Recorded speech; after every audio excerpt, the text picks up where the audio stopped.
Okay sis, first impression kalau awak jumpa seseorang, apa yang awak tengok dulu? Bibir. Kalau awak? Lips.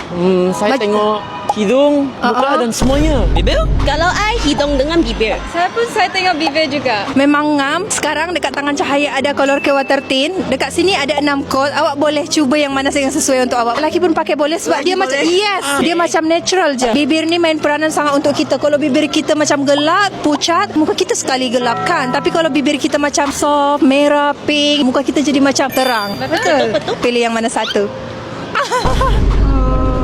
For you, which one? Saya akan pilih ni. Okay, boleh ambil. Cuba awak apply dekat bibir awak. Saya. Yeah. I apply dia. Boleh. Macam ni. Ya. Ha, tadi bibir awak macam pucat kan? Tengok sekarang. Dah ada color sikit dah. Ada.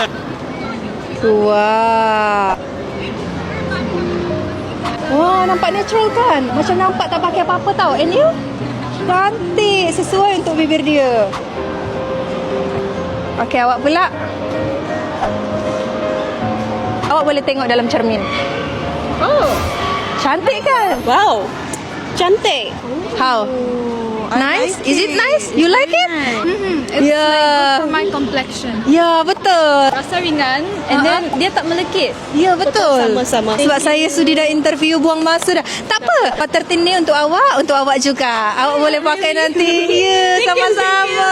Kalau korang pula first time jumpa seseorang, korang tengok apa dulu? Komen dekat bawah sekarang juga.